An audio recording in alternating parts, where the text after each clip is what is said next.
Hello. In this video I'm going to show you a useful trick that you can use when you're beginning your design of something like a bipolar amplifier or some kind of circuit of some description.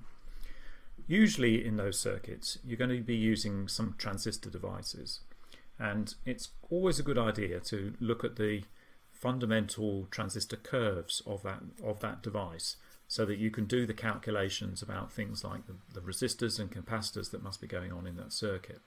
So when I begin to work on a circuit, what I normally do is I select my transistor and then I use the multi-sim simulator to simulate the basic transistor curves.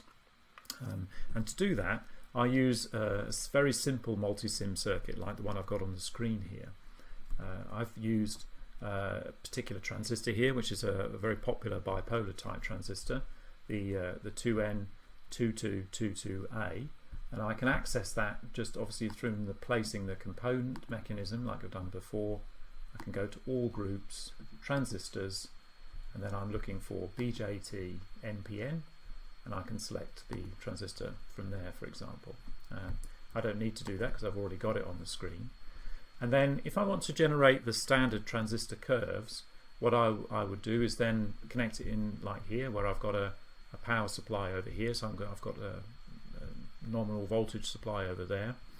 And because the BJT, the base of the transistor, controls the current flowing down through the collector emitter current, then I need to supply current into the base. So I use a current source here.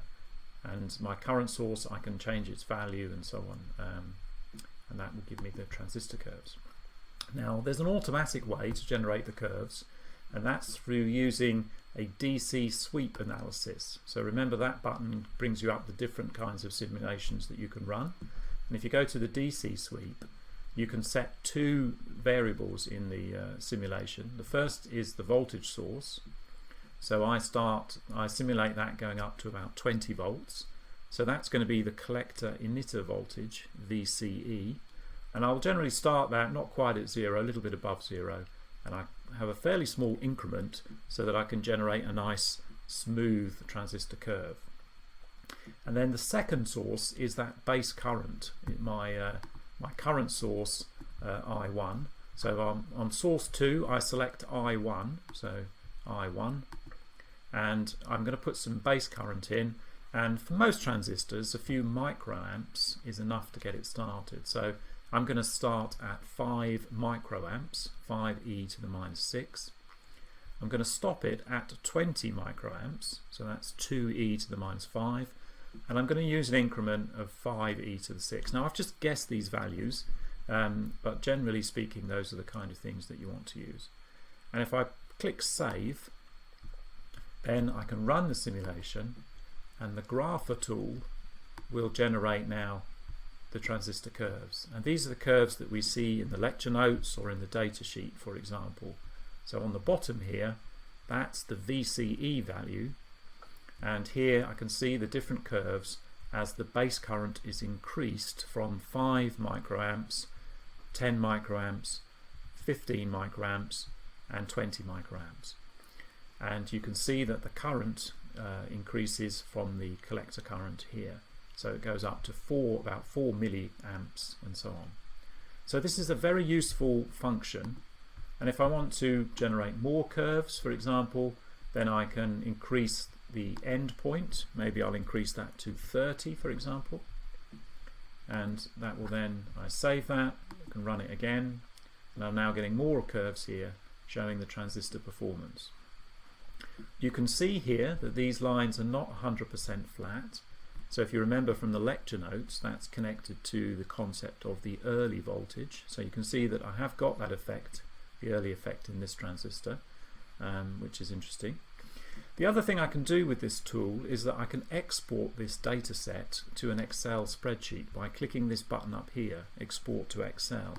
And if I do that, I check, if I then asks me which of the curves I want to export. Well, I'd like them all exported, so I click the check all button, and then I do OK, and it creates a new Excel spreadsheet for me. It takes a little while to do. But that will appear down here on the base of my window, and here's my spreadsheet now with all the values in. And these values appear, this is the first, these two columns are the first line, and that here is the gate value that I took, 1e to the 5 microamps.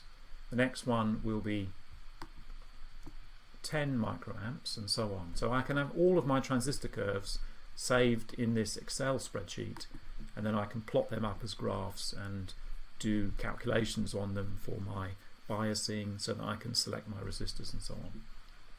So this simple circuit is extremely useful when you start to design an amplifier or any kind of circuit really, and you want to understand the properties of the transistor device that you've selected, and it's a way of generating the datasheet curves that you need in order to make those calculations.